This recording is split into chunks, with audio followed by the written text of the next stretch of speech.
Welcome to KidMissing TV. Welcome to KidMissing TV. Today's episode is our second episode in the state of Maine. This is Mysteries in Maine. This episode is dedicated in loving memory to my cousin, Larry Lee,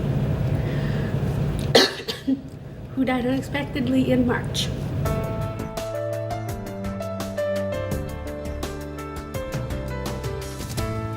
We have 3 updates to start the show with today. One is out of Maine. Bernard Ross disappeared quite a long time ago. His parents recently received a letter from someone stating they knew what happened to him. They even referenced an article about him along with other missing cases in the state of Maine, of which thankfully there are a few. Police and the family want the letter writer, who was anonymous in the letter, to come forward,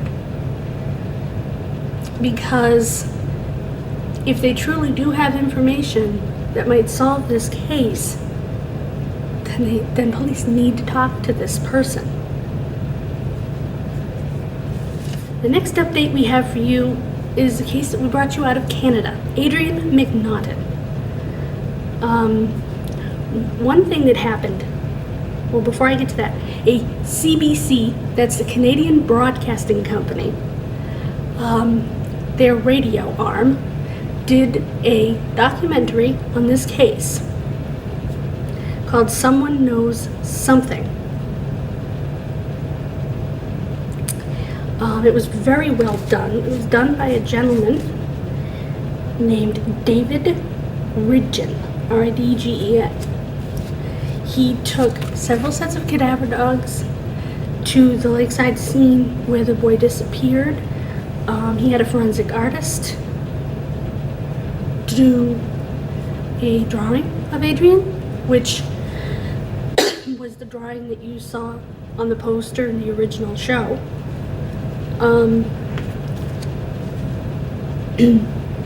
That artist's name is Diana Trepkov. The family felt that the police drawing didn't look anything like Adrian, so that's why he had this done.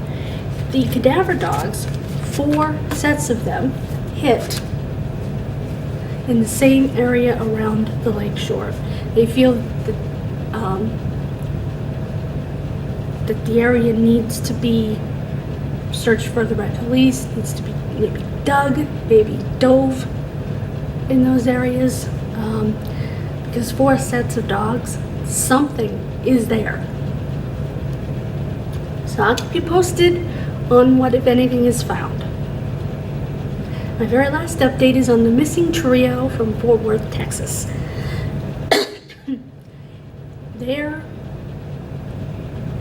The oldest girl's sister's daughter, so I guess it would be her cousin, niece, I'm sorry, sent me this update.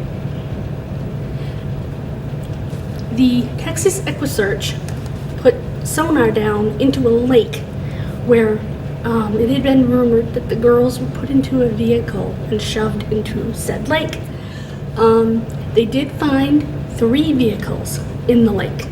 They said they would need at least $20,000 in order to send someone down and get the cars out of the lake. Everybody's passing the buck to everybody else. Police is saying go here, and the Army Corps of Engineers is saying go there, and it's really a big pain in the butt. Tim Miller even lent a sonar device to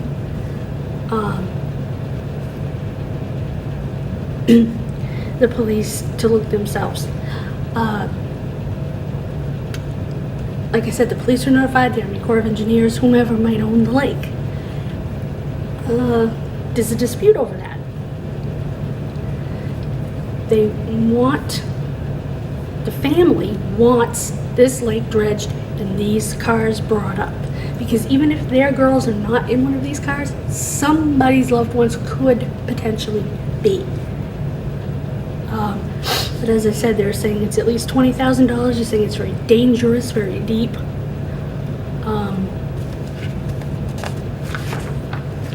So she's feeling pretty betrayed, and I want to thank her for sending this to me.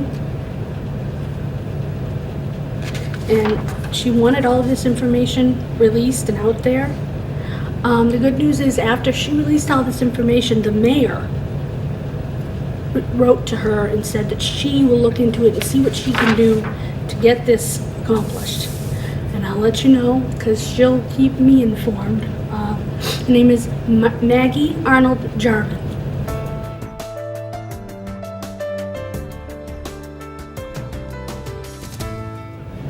Okay, our local crime history case today, just for clarification, I knew this person when I was a kid. I grew up with his two younger stepsisters, and I knew his father and his stepmother. He also had a stepbrother from his father's marriage, in between the mother of the girls and his mother, whom I also knew very well, still do. He actually, his parents, his father and stepmother, lived in Douglas and in Uxbridge. So that's why this is local for us, even though it's out of Hudson. He was 19 when it happened. He was 20 years old when he was sentenced. His name was Walter Gould. On June 3rd, 1987, he murdered his 70-year-old maternal grandmother in Hudson. He stabbed her with knitting needles, and he took a glass decanter and smashed her head with it. It sounds absolutely horrendous, and from all accounts at the time it was.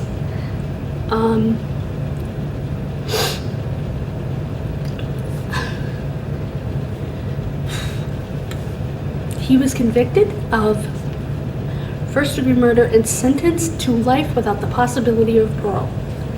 He has consistently tried to appeal. His appeals have been denied.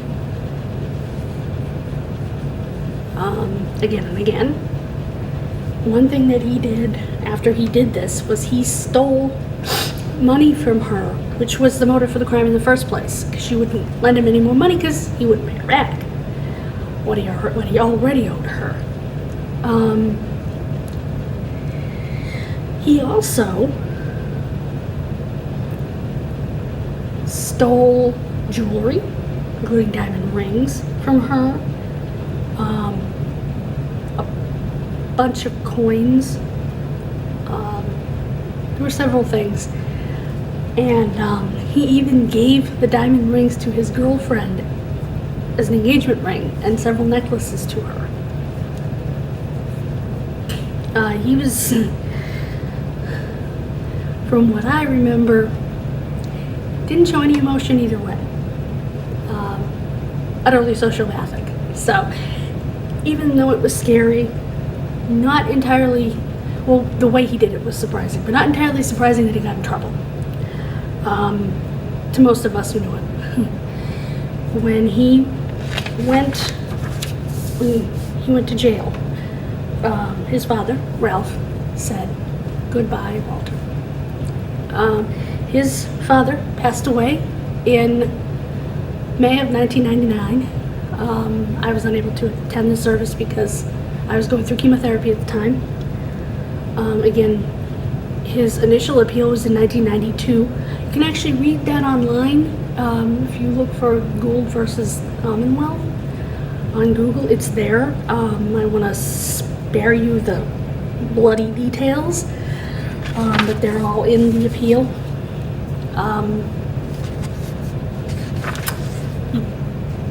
Basically, his appeal said that he didn't have good assistance of counsel, and that he felt there was something mentally wrong with him. Well, he had been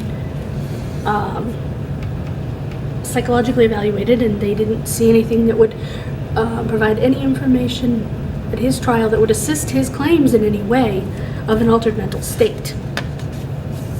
so the appeal was denied.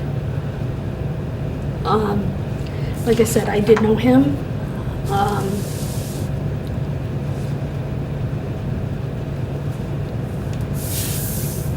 And still know his family.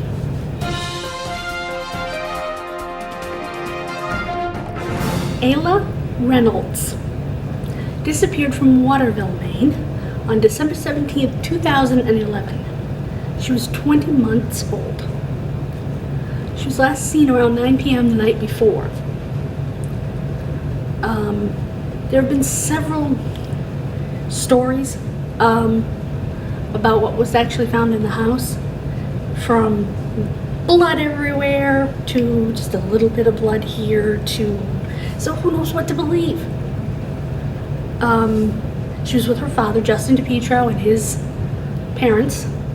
We know there's been more than 1,200 leads in the case.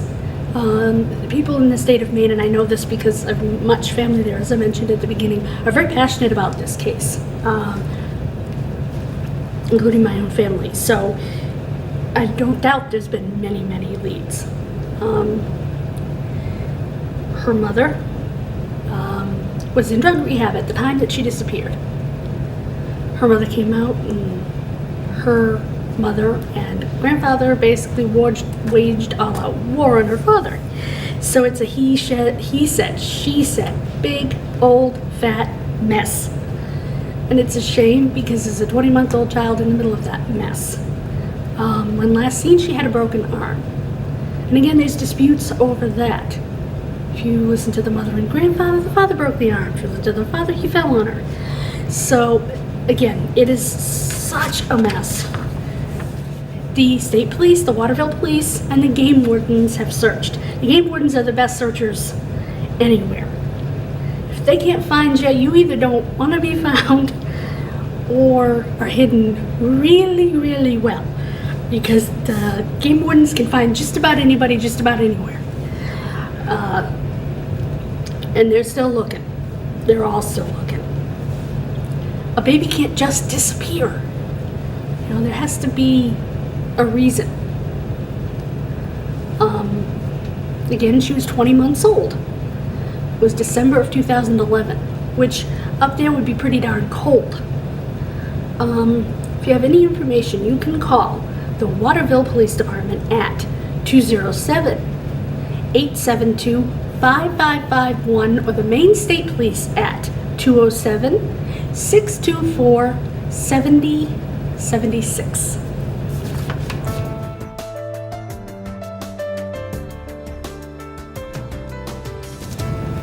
Amylin Drake from Skowhegan, Maine, was 18 years old on November 24th, 2006. Amy disappeared on September 20th. On November 24th was the date her body was found. In 2015, Maine State Police Lieutenant Jeffrey Love said that some activity had happened in the previous 6 months on the case, which remains open, of course. He is the head of the Unsolved Homicide Unit of the Maine State Police Major Crime Unit. Detective Chris Tremblay, who is the original investigator assigned to the case, remains the primary detective. Now that's unusual after a period of time. He's been involved since day one. He always has and will continue to be hopeful that we can bring some closure to the family. Said Detective Love. Well, I guess it's Trooper Love. She disappeared without taking her purse, change of clothes, nothing. Her mother, Norma, reported her missing. Her body was found in the woods and fields about 2 miles southwest of the Skowhegan line. The reverend that did her funeral, actually last year, said he remembered sitting in the living room talking to her mom and realizing the sadness that came through her entire body when she talked about her daughter and losing her daughter, and not understanding why someone would do it. you know. Reverend Tanner of the Federated Church in Skowhegan, who actually officiated the funeral, remembered sitting in the mother's home and the sadness that came over her when she talked about losing her daughter, and when she talked about not understanding why someone would do that. He also said that some of Drake's friends from high school made posters and cards in her memory and talked about what she meant to them when he spoke recently. The thing he remembers most is the sadness, as he said. Drake called or visited her mother every day for her disappearance. So it was her mother who reported her missing because she hadn't heard from her for a few days, and this was very odd behavior. One of the people who is still a person of interest is her boyfriend, Jason Forbes, who lived on South Factory Street in Skowhegan. Easier said than done. He was sentenced in September of that year, just before her disappearance, to a 6-month jail term for assaulting her. Drake had reported to police he punched her in the head, he broke her nose, threw her to the floor, and threatened to kill her. Forbes pleaded guilty to the domestic violence charge. He was given him a stay that allowed him to remain free until October the 9th. So he had not started serving his sentence until when she was last seen alive. And court documents show he did have contact with her.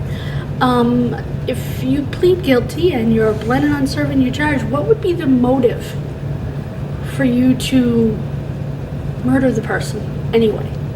I'm not sure that I understand why he would be a viable suspect, but he is a person of interest. So if you have any information in this case, you can call the Maine State Police, 207-624-7141.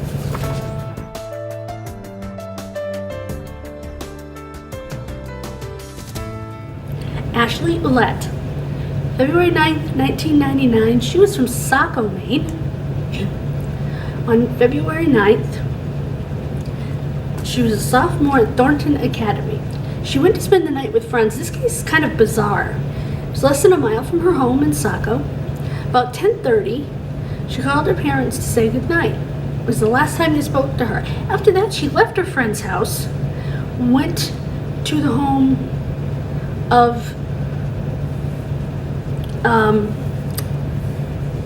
another friend, well, two brothers actually, Daniel and Stephen Sanborn, on Mast Hill Road. She had previously had a relationship with the older brother. She was 15, by the way.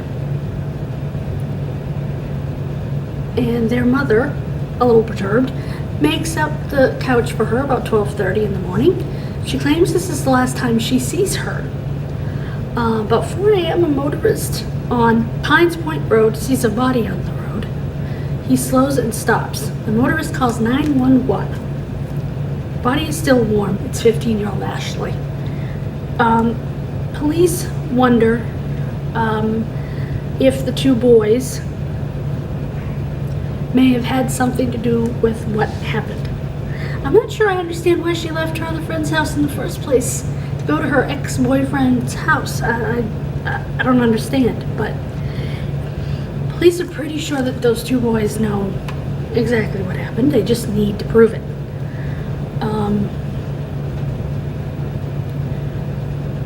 Like I said, you'd think it'd be a slam dunk, but you have to have proof. You can't just say, well, you were blessed to see her. You know, silver bracelets. Doesn't work that way. We have, rules here. Her parents, Bob and Lise, filed a wrongful death suit against the Sanborns. They claim they had a reasonable responsibility to protect her from injury. They feel that Daniel killed her. The Sanborns claim that because Ashley was kicked out of her home and needed a place to stay, that she was responsible for herself. She was only 15. Well, nobody ever said she was kicked out of her house. She simply walked to her other friend's house to spend the night.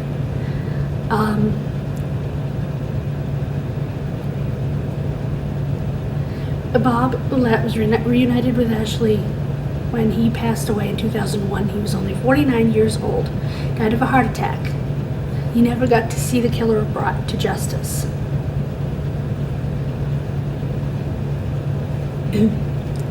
Daniel Sanborn has been no stranger to police or the law since then. He has been in and out of prison and jail for charges ranging from drugs, theft, and even weapons charges.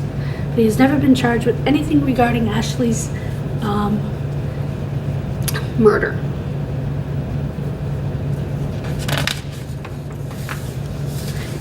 Interestingly, Tony Torres, a young man that also disappeared, his father, Narisco Torres, said that his son's disappearance may be connected to the same people because he may have learned something when he attended the same parties as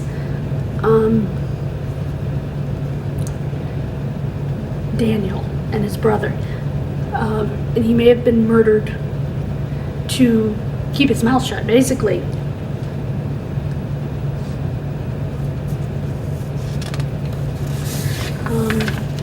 At least that's what his father believes, and that's what the newspaper has reported.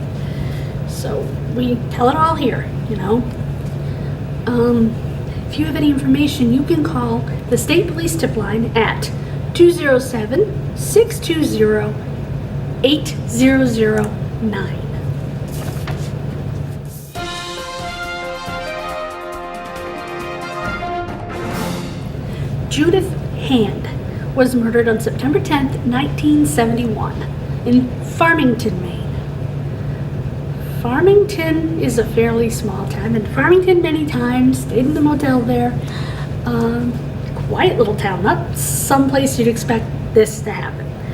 The only thing in Farmington besides a little motel is a hospital. It was a Friday afternoon. She came home from a day of classes at Mount Blue Junior High School. She was 15 years old. She went back out walking on foot. She had blonde hair, hazel eyes, and was petite. She was walking to a babysitting job where she hoped to earn a little money to give to her parents who were struggling financially at the time. Not unusual for Maine, especially middle Maine, where that is. It's like my mother's area. Nobody's rich up there, you know. They get by, paycheck to paycheck. A lot of farmers up in Maine that just barely get by. So that's not unusual. Her father was a house painter, had been out of work for a year with medical problems. And there were 9 children. Excuse me.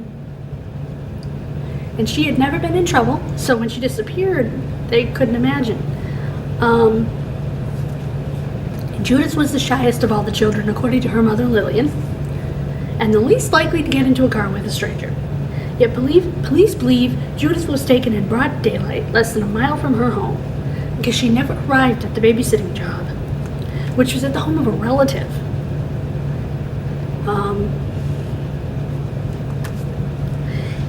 The disappearance wrested the public's attention away from the ongoing Farmington Fair. Her family, though poor, offered a large reward for any information leading to an arrest in the case. A frantic search ended nearly 2 weeks later off High Street. Today, the property houses the University of Maine at Farmington's Health and Fitness Center. Oh yes, there's a part of the University of Maine's in Farmington as well. Affectionately referred to as the Beaver Dome. Back then, it was a family-owned sawmill. She was actually found in a pile of sawdust, because they would shoot their sawdust into a pile, you know, it would come out of the machine into a big pile. And she was found in that pile.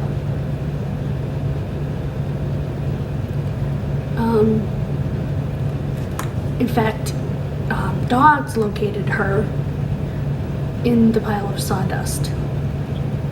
It had been there some time and the sawdust was wet. and that generates heat.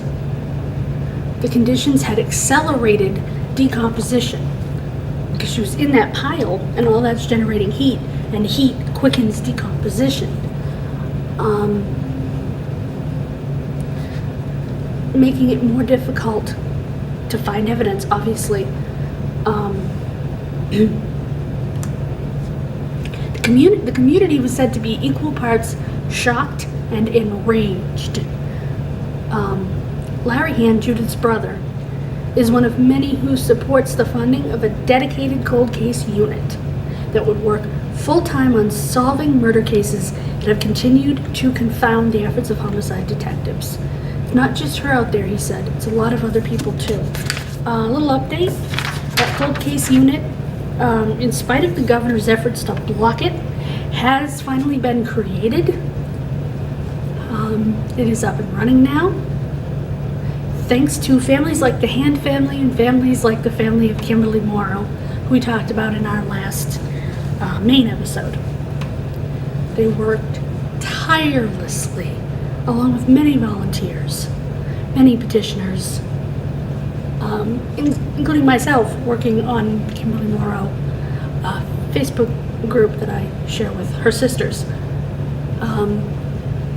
And we got it done. So, thank you, Lord.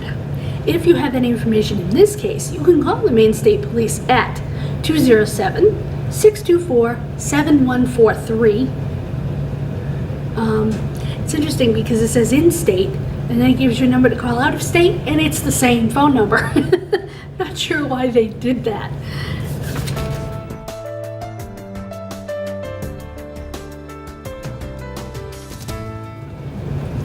Blast from the past. Constance Fisher was a mother. She murdered 6 children. She lived in Fairfield, Maine, which is actually where my great aunt lives now. In fact, my mother talked about this case with her aunt, and her aunt remembered hearing about it vaguely because it was a very long time ago. The first murders took place on March 8th, 1954. They were Richard, age 6, Daniel, age 4, and Deborah, age 1. The second set of murders took place on June 30th, 1966.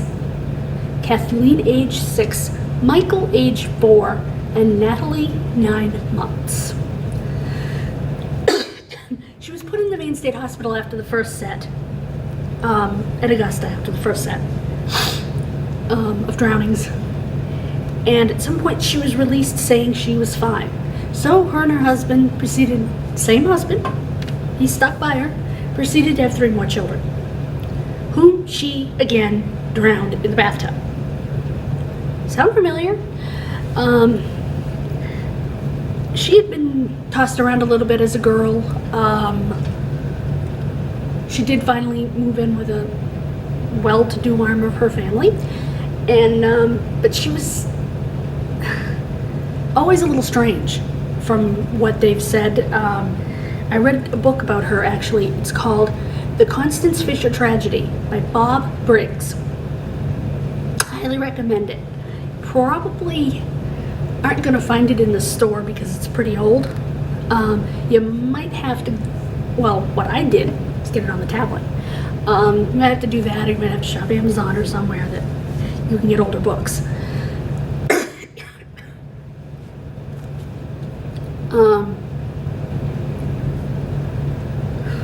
Yeah, she was declared cured and returned home.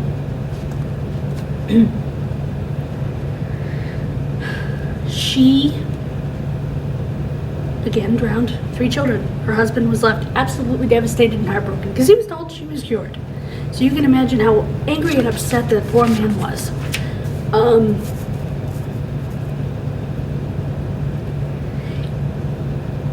She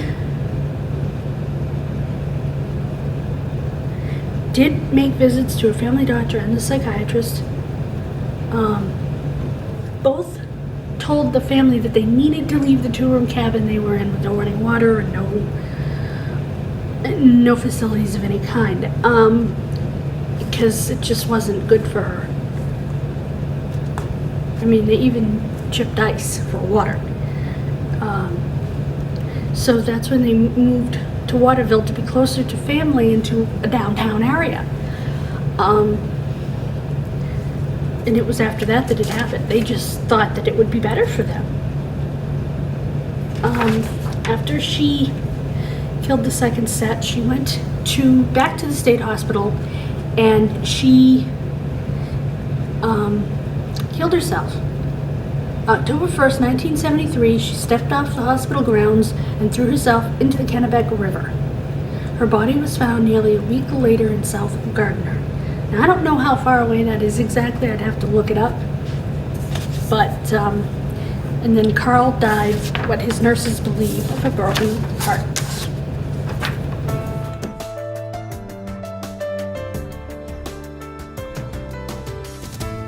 Special feature case. Baby Jane Doe. Frenchville, Maine. This is way, way, way, way up north. It was December 7th, 1985. She died of exposure because her mother gave birth to her and left her in a gravel pit. A dog, a Siberian husky named Paka, discovered her frozen body and carried her to its owner's home less than a quarter of a mile away. Its devastated owners think that the dog either smelled the baby or maybe heard the baby before the baby died, and that's what made the dog go. And the dog picked up the baby by the head like a puppy, like one of its puppies, and carefully took it home and banged on the door, like, get out here, get out here. And they couldn't imagine why he was banging on the door so quickly and so ferociously. And they saw the baby. The baby was completely frozen. They think it took about 30 minutes for that baby to die because it was 30 degrees below zero. Think about that. You already have a tiny little body. No clothing. And it's 30 degrees below zero. You can barely control your own body temperature at that size. They believe that a woman either drove there or was driven there, gave birth there, because there was blood on the ground in footprints in the snow. And there was still an umbilical cord attached to the baby. So they believe the mother gave birth there. They also believe the mother may have been from Canada, again, because it was far north. They weren't that far from the Canadian border. There was a little bit of woods over here, and the Canadian border was right there. In 2014,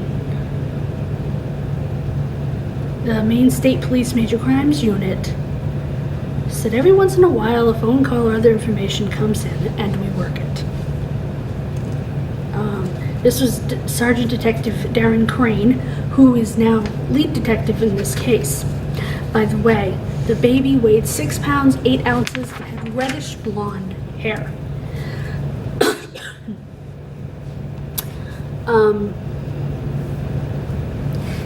The retired investigator who's the original lead on the case would not comment on the case for the story that I read because it is an open investigation. But again, they believe that she may very well have been from Canada. This was a gravel pit access road near the intersection of US Route 1 and Pelletier Avenue. Pelletier Avenue, I believe, is where the people lived. Oh, yeah, it is. Because the people were named Pelletier. The street was named after the people whose dog found the baby, or at least after their family. Armand Pelletier said during a recent interview, this was again in 2014, he says something you just don't forget. He said he remembers it like, and his wife said she remembered it like it was yesterday. And he recalled what I already told you, which is that the dog was banging on the door with its paws and trying to get somebody's attention. He carried her so carefully that he didn't do any damage to the body whatsoever. The state medical examiner's report was not released for this article. And the current whereabouts of baby Jane Doe cannot be determined. I went, what? Once again, we've lost a human corpse. You know, didn't we already go through this in another case a while back where they lost a human body? I can't understand.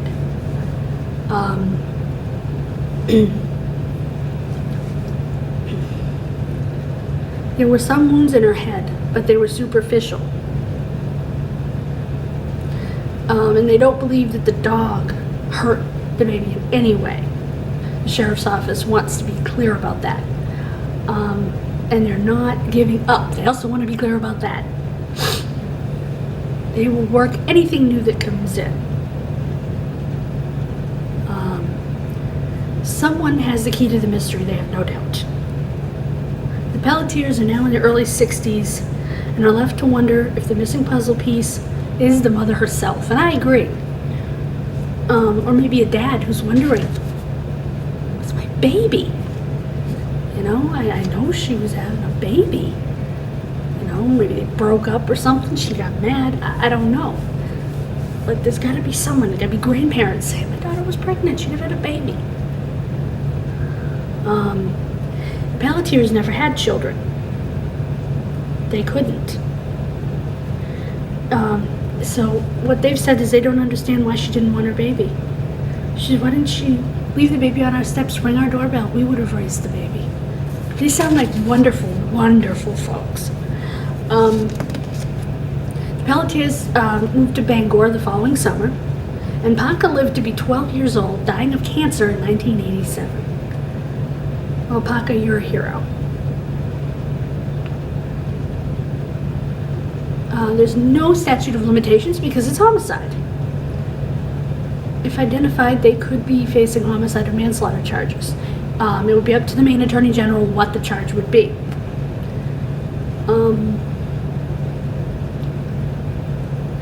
And the Assistant Attorney General says he doesn't know if the case will ever be solved. Such cases are unsolvable. I don't necessarily believe that, but if that's what he wants to believe, he's entitled to his opinion. Lorraine Pelletier said, I think of it all the time, especially every December when we see a husky dog. It is something in our life that will never leave us. Well, God bless the Pelletiers and their dog. If you have any information, you can call the Maine State Police Troop F at 800-924-2261 or 207-532-5400. Thank you for joining us this time. I hope that we've informed you. I hope that we've enlightened you, and maybe someone watching on television or on YouTube even has information about one of these cases that we've talked about. Thank you again for listening to our local crime history. It can be fascinating, it can be a little scary. Thank you again for continuing to watch my show and support what I do, because this is a passion of mine. It has been for many years. Have a wonderful, happy, and safe Father's Day this weekend. Goodbye and God bless.